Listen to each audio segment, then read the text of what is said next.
Assalamualaikum warahmatullahi wabarakatuh. Halo teman-teman semuanya, jumpa lagi dengan aku Aldila Kurnia Putri.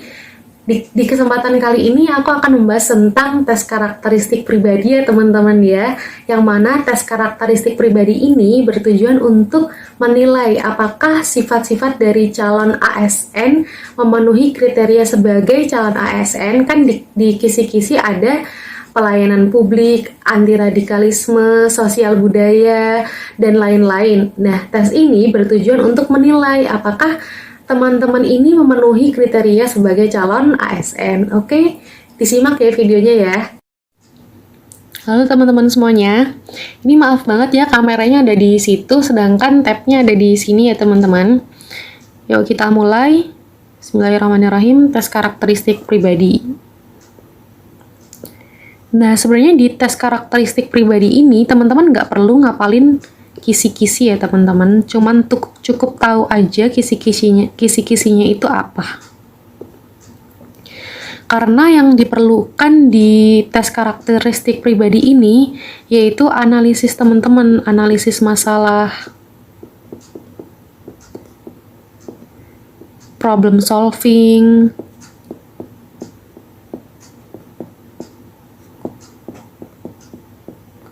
dan lain sebagainya. Oke? Tapi kita perlu tahu dulu nih kisi-kisinya apa.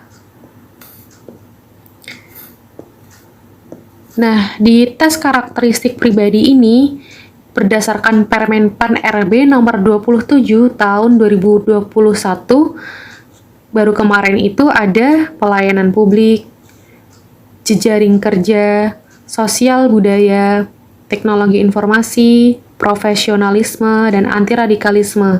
Nah, anti radikalisme ini baru muncul di tahun 2021, teman-teman. Baru aja kemarin dimunculin. Tes pelayanan publik ini digunakan untuk mengukur kemampuan teman-teman dalam melayani publik. Misalnya nih, teman-teman adalah penjaga loket di suatu kantor. Terus ada orang yang minta bantuan teman-teman untuk ditunjukkan suatu jalan. Nah, apa yang teman-teman lakukan? Harusnya apa teman-teman? Memberitahu kepadanya jalannya ya teman-teman ya. Itu. Terus yang kedua ada jejaring kerja. Tujuannya mampu membangun dan membina hubungan bekerja sama, berbagi informasi, dan berkolaborasi dengan orang lain secara efektif. Nah, ini hubungannya dengan rekan kerja ya teman-teman. Gimana caranya teman-teman menjaga hubungan baik, saling bekerja sama, saling berbagi informasi dengan rekan kerja.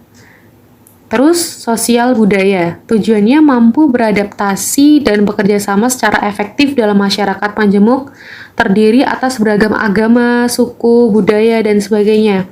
Nah, sosial budaya ini bertujuan untuk mengukur kemampuan teman-teman dalam beradaptasi dengan lingkungan yang heterogen. Misalnya, teman-teman adalah seorang muslim, terus ada teman-temannya teman-teman yang beragama Kristen. Terus saat Natal, apa yang teman-teman lakukan? Gitu. Terus teknologi informasi dan komunikasi. Nah, ini berkaitan dengan TIK ya teman-teman, bertujuan untuk memanfaatkan teknologi informasi secara efektif untuk meningkatkan kinerja. Apalagi di zaman sekarang ya teman-teman, banyak banget teknologi yang canggih, yang bisa mempercepat kerja. Nggak jadul lagi lah, misalnya administrasi yang dulunya pakai kertas. Sekarang kan bisa pakai Excel ya teman-teman. Bahkan lebih canggih lagi. Terus profesionalisme. Tujuannya mampu melaksanakan tugas dan fungsi sesuai dengan tuntutan jabatan.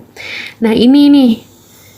Misalnya teman-teman adalah seorang anggota di suatu departemen di kecamatan.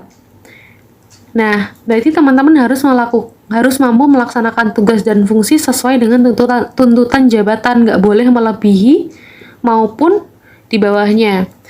Kalau teman-teman adalah seorang anggota, berarti nggak boleh dong yang namanya mengambil alih tugas seorang pimpinan, kecuali kalau memang diberikan amanah oleh pimpinannya sendiri ya teman-teman ya. Terus anti radikalisme, tujuannya menjaring informasi dari individu tentang pengetahuan terhadap anti radikalisme, kecenderungan bersikap dan bertindak saat menanggapi stimulus dan beberapa alternatif situasi. Nah, ini bertujuan untuk mengetahui apakah teman-teman ini terpapar terorisme atau radikalisme, gitu-gitu ya teman-teman ya. Oke? Sebenarnya di TKP ini teman-teman nggak usah ngapalin kisi-kisi, nggak usah belajar banyak. Yang penting adalah analisa teman-teman. Perbanyak aja diskusi ya teman-teman. Diskusi sama temennya. Bikin grup belajar.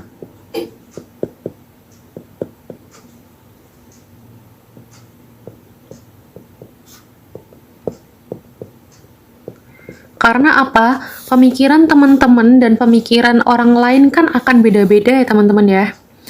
Misalnya nih, aku menanggapi soal tentang apa nih? Sosial budaya. Jawabanku A misal. Ternyata aku jawab kok poinnya cuma 3. Terus aku tanya temanku, dia berhasil jawab B yang poinnya 5. Terus aku harusnya nanya ke dia dong, kok kamu bisa jawab B sih? Dan bener pula gitu kan. Nah, diperlukan grup belajar untuk saling bertukar pikiran nih, karena kita ini kadang mencapai titik mentoknya teman-teman. Mentok ini kenapa nggak bisa dapat 5 ya gitu kan, padahal udah benar-benar menganalisis dengan baik ya teman-teman. Dan ketika kita punya grup belajar, teman-teman kita yang lain bisa ngasih insight kenapa jawaban dia bisa B dan bener 5 poin. Oh iya teman-teman, kalau di TKP itu masing-masing jawaban punya nilai ya teman-teman, dari 1 sampai 5.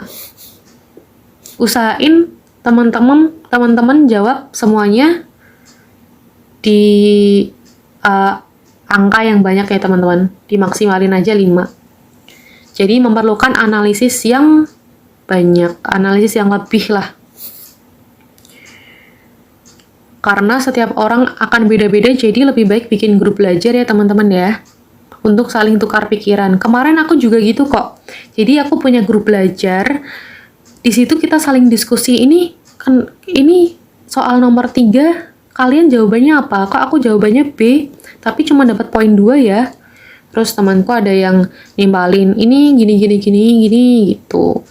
Oke teman-teman, perbanyak aja diskusi. Terus ini nih teman-teman, tes karakteristik pribadi ini untuk menilai karakteristik pribadinya teman-teman yang sesuai dengan nilai-nilai ASN. Nilai ASN apa aja yang dinilai, itu yang ada di kisi-kisi teman-teman. Ada pelayanan publik, sosbud, terus apalagi tadi, anti radikalisme,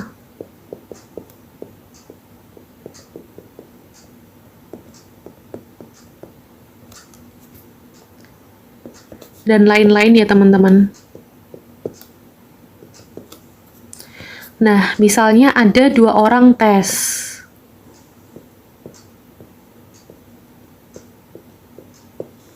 Ini A, ini B. Ini punya nilai-nilai apa nih? Sosbud. Ini terus ada pelayanan publik. Terus ini sama, ini punya sosbud.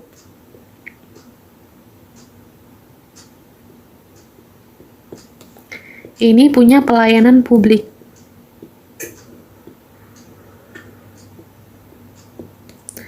Tapi ini ditambah TIK, teman-teman.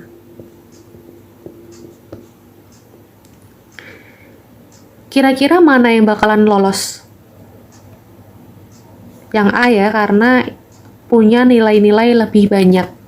Nah, di TKP ini juga kayak gitu teman-teman. Jadi mana yang paling banyak memenuhi nilai-nilai dari ASN itu, dari kisi-kisi yang udah ditentukan. Itulah yang akan lolos. Tapi misalnya nih, ini minus, ini negatif di integritas. Kira-kira mana yang bakalan lolos? Ini ya teman-teman ya. Kenapa ini? Karena ini udah ada negatifnya. Jadi, ketika seseorang itu punya nilai negatif dari nilai-nilai yang udah ditentukan, itu juga nggak akan lolos ya teman-teman. Oke? Jadi, belajar aja analisis dan juga nilai-nilai yang udah ada di kisi-kisi itu diterapkan di dalam kehidupan sehari-hari. Jadi, akan melekat di pikiran kita. Oke? Oke guys, sekarang kita coba ngerjain soal. Nah, coba kita kerjain teman-teman. Saya adalah seorang ASN yang bertugas di bagian loket pengaduan konsumen yang terletak di bagian depan kantor kecamatan. Kemudian ada seorang difabel teman-teman yang meminta tolong kepada saya untuk mengantarkan beliau ke ruang pembuatan KTP yang terletak di lantai 3 gedung kecamatan. Sikap saya adalah, oh iya, teman-teman, for your information, jadi kalau ada difabel atau ibu hamil, ini harus didahulukan ya teman-teman, misalnya dalam antrian. Di dalam antrian, difabel sama ibu hamil ini harus jadi nomor 1. Oke? Nah, sikap saya adalah yang A, membiarkannya karena saya sedang sibuk dengan pekerjaan saya. Ini berarti bukan pelayanan publik yang baik ya teman-teman kalau yang A. Ini langsung aja dinilai 1. Mengarahkan konsumen ke loket sebelah karena saya lihat rekan saya sedang tidak sibuk. Oke, kita simpan dulu yang ini. Menunjukkan kepada konsumen letak ruangan pembuatan KTP, lalu saya melanjutkan kembali pekerjaan saya. Ini juga coba kita simpan dulu. Meminta rekan saya untuk menggantikan saya menjaga loket sebentar dan mengantarkan konsumen ke ruang pembuatan KTP. Ini juga bisa ya teman-teman. Memberi saran ke konsumen bahwa sebaiknya dia membawa rekan atau saudara yang bisa membantu keperluannya. Ini juga bukan pelayanan publik yang baik ya teman-teman. Ini langsung aja kasih nilai 2. Nah, coba kita analisis yang 3 ini. Di soal ini, seorang saya ini, nggak ada keterangan dia lagi sibuk teman-teman. Jadi kalau nggak ada di soal, jangan diada-adain ya teman-teman. Di soal ini nggak ada keterangan dia sibuk. Jadi dia kayak free gitu ya. Oke. Mengarahkan konsumen ke loket sebelah karena saya lihat rekan saya sedang tidak sibuk. Ini jangan ya teman-teman, karena kan sebaiknya kita melayani konsumen yang datang ke kita. Kalau nggak ada keterangan kita lagi sibuk, ya udah berarti kita aja yang mengantarkan. Oke, mana yang kita mengantarkan? Ini ya, meminta rekan saya menggantikan saya menjaga loket sebentar dan mengantarkan konsumen ke ruang pembuatan KTP. Ini poin yang paling tinggi ya teman-teman, karena kita mengantarkan beliau dan juga kita meminta tolong ke rekan untuk menggantikan kita, karena di sini nggak ada keterangan kitanya lagi sibuk gitu. Kalau ini menunjukkan kepada konsumen letak ruang pembuatan KTP, kan yang konsumen datang ke kita ini kan difabel, jadi mana bisa dia datang sendiri gitu kan. Jadi ini nilai 3. Ini mengarahkan konsumen ke loket sebelah karena saya lihat rekan saya sedang tidak sibuk. Ini bisa jadi poin 5 kalau di sini ada keterangan kita lagi sibuk ya teman-teman ya. Jadi nilainya 4. Oke. Terus lanjut teman-teman. Ketika Anda melihat rekan Anda mengalami kesulitan dalam pekerjaannya, maka Anda akan A. Langsung segera membantunya, bisa lah ya. B. Mengabaikannya karena Anda juga sedang sibuk. Ini enggak ya teman-teman, karena balik lagi. Di sini nggak ada keterangan kita lagi sibuk tuh, nggak ada. Dan juga ini nggak etis ketika melihat teman kita lagi kesulitan tapi kita mengabaikannya ya teman-teman ya. C. Menanyakan ada kesulitan apa dan memastikan apakah Anda bisa membantunya. Jika bisa, maka Anda akan membantunya. Ini coba dulu ya teman-teman, di save dulu jawabannya. Yang D.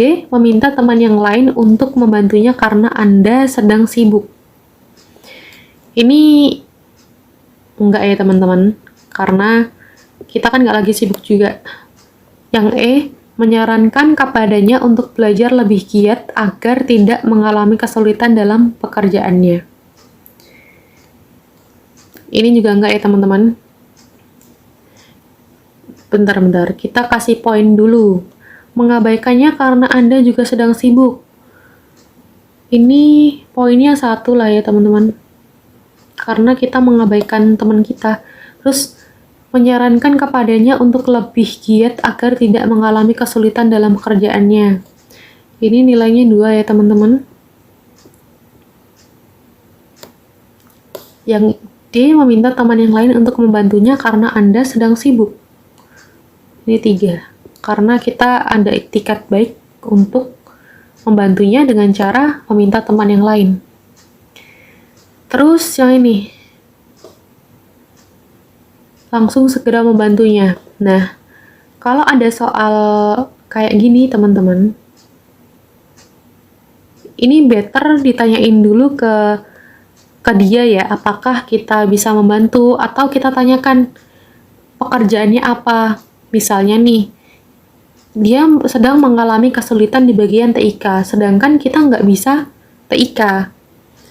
Ya udah berarti kita nggak bisa bantu dong, tuh kan? Jadi lebih baik kita menanyakan pekerjaan itu apakah kita bisa bantu atau enggak. Menanyakan pekerjaannya itu apa sih, itu, dan mikir dulu kita apakah kita bisa bantu. Nah, kalau kita bisa bantu, segera membantu. Nah, kalau kita nggak bisa bantu, segera menanyakan ke teman yang lain apakah ada yang bisa membantu si dia. Oke? Berarti yang poin 5, yang C teman-teman, yang A poin 4. Oke? Nah, selanjutnya teman-teman, Anda adalah seorang atasan di sebuah perusahaan. Anda beragama Islam. Besok adalah hari Natal.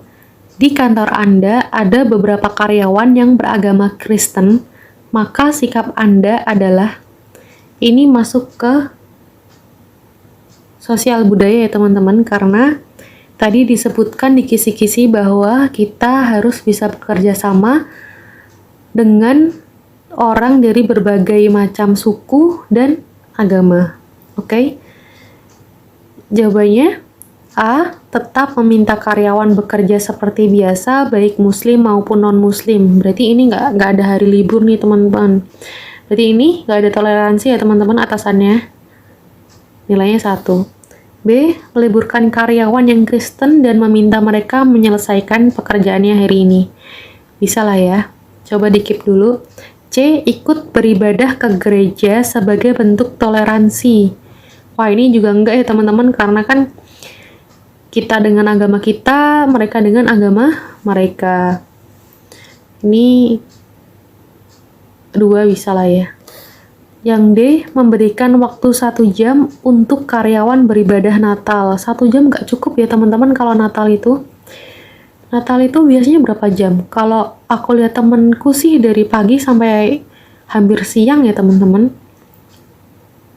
Jadi ini juga nggak bisa nih. Yang E. Meminta karyawan untuk segera kembali setelah ibadah Natal. Ini juga bisa, tapi ini yang E sama yang B bagusan mana teman-teman? Kira-kira?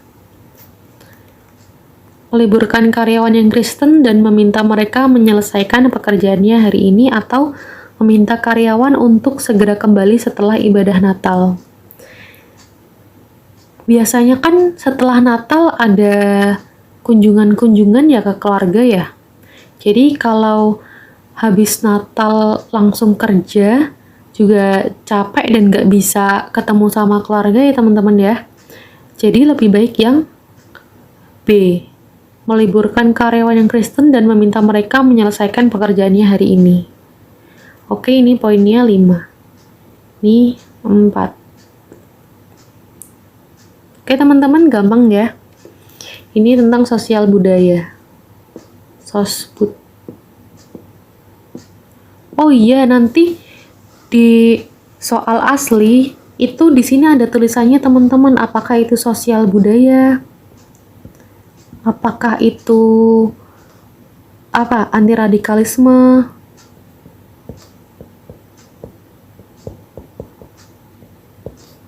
Atau TIK dan lain-lain. Nanti ini ada tulisannya. Oke. Nah, ini ada soal terakhir teman-teman tentang TIK. TIK. Anda adalah seorang CPNS di sebuah instansi. Di instansi tersebut banyak pegawai yang sudah lanjut usia dan tidak mengerti tentang teknologi masa kini yang bisa membuat pekerjaan lebih mudah. Anda memiliki seorang kepala instansi yang sudah tua juga dan kurang mengerti teknologi masa kini. Apa yang akan Anda lakukan sebagai seorang CPNS? Yang A, mengajarkan teknologi terbaru kepada para pegawai. Ini simpan dulu ya teman-teman. B, memberikan usulan kepada kepala instansi untuk mengadakan diklat terkait teknologi terbaru. Ini simpan dulu ya teman-teman. C, mengerjakan seluruh pekerjaan pegawai dengan teknologi terbaru. Wah, ini enggak ya teman-teman ya. Karena kan nanti kita jadi banyak dan juga harus bekerja sesuai tupoksi di poin profesionalitas. Yang D, acuh tak acuh dengan teknologi terbaru. Ini juga enggak ya teman-teman, karena seorang ASN itu harus solutif dan juga harus mengerti teknologi masa kini. Karena di poin terakhir itu ada, ini jangan aku lingkari deh, di poin terakhir itu ada